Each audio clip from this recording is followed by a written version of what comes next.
Hi guys, welcome! In this video, we'll take a look at all the big changes this February in Ragnarok Mobile Eternal Love. This includes the new Hela hero class, buffs to various job builds, and a number of adjustments and optimizations.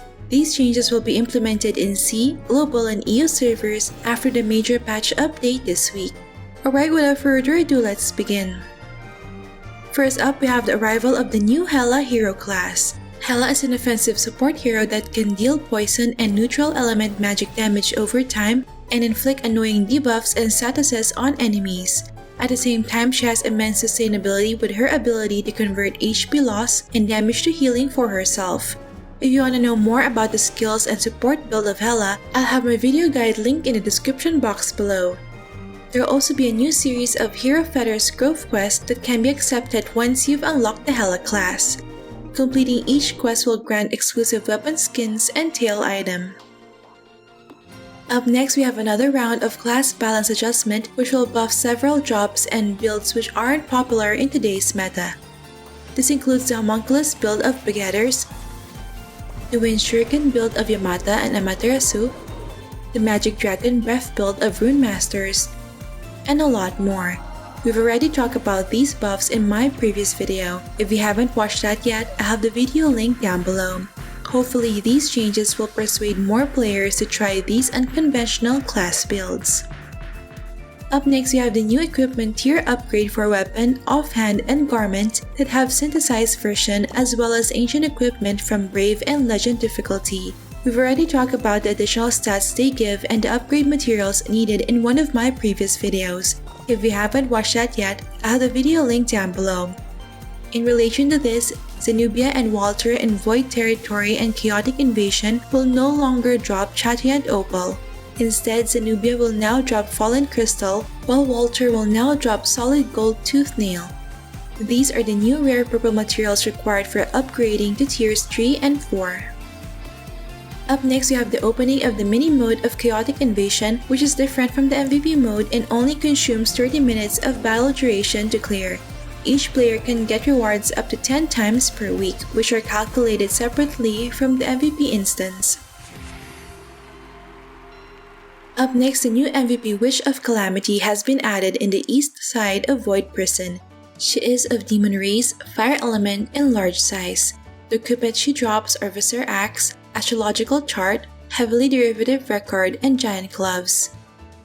The Wish of Calamity card is an accessory card that grants 20 luck and 10% spell crit chance when attacking with magic skills. She also drops a blueprint for Witch's Oath, which boosts magic damage by 5% when dealing magic damage to medium-sized monsters, and this increases by 1% for every refine level. So a plus 15 Witch's Oath will increase your magic damage to medium-sized monsters by 20%. I guess this is the equivalent of Magic of Soul Gacha headwear for PvP. Up next, we have a returning player event for those who have reached base level 100 and haven't logged in any of their characters in the account for more than 15 days before February 22. For players who have participated in the previous returning player event but haven't completed it yet, you can still participate if you have not logged in for more than 30 days before February 22. The mechanics and rewards are just similar with the previous returning player event, and the deadline is on March 22.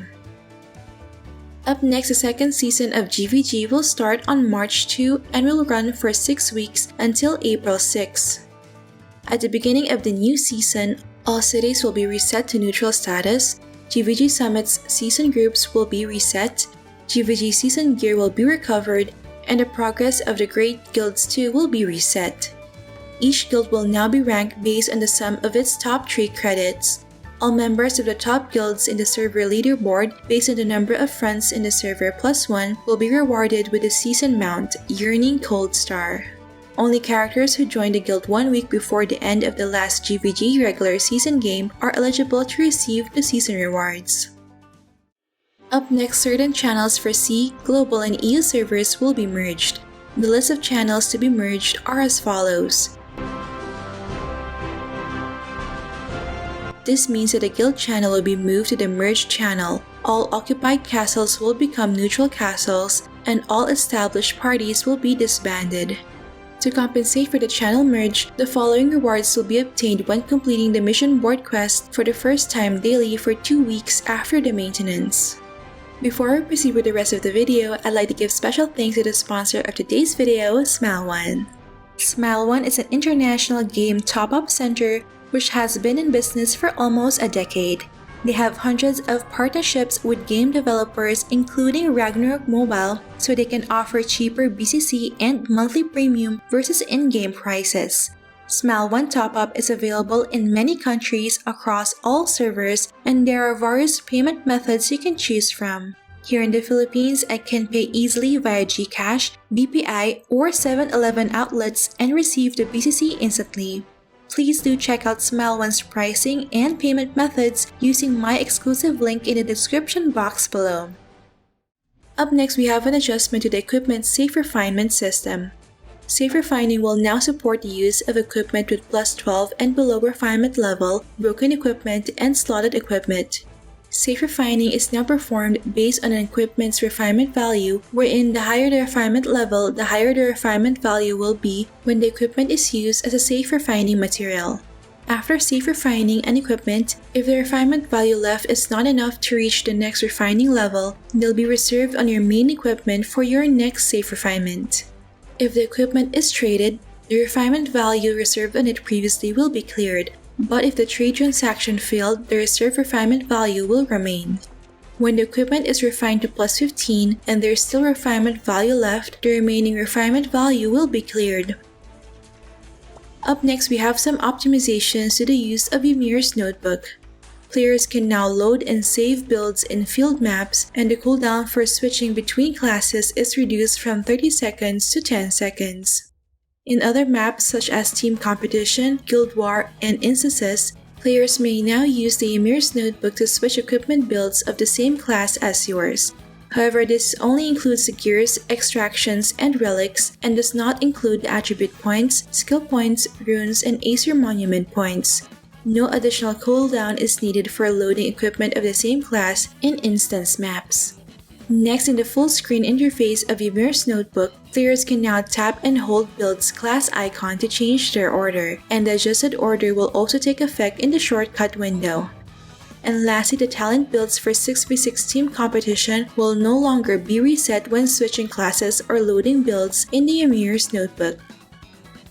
Up next, we have various quality of life adjustments and optimizations. First, the adjustable zoom in and zoom out skills in full view of maps have been expanded. Next, a not owned filter has been added to the blueprint, headwear, and card tab in the exchange, and the headwear tab in the adventure handbook. Next, switching equipment now has a 1-second cooldown per equipment slot, while switching ancient relics still has a 30-second cooldown.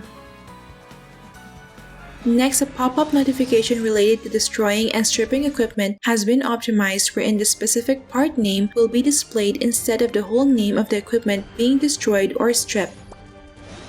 And lastly, 2 new buttons have been added in the camera interface. The multiplayer display button will allow you to take photos of more guild members inside the guild territory. Lastly, we have a few recharge-related updates. First, the double recharge reward will be reset. This means that the first top-up for each tier of BCC purchase will grant double the recharged BCC.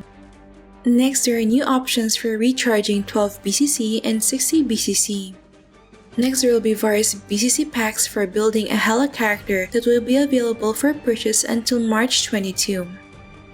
Next, the contents of the daily special offer gift boxes will be adjusted as follows.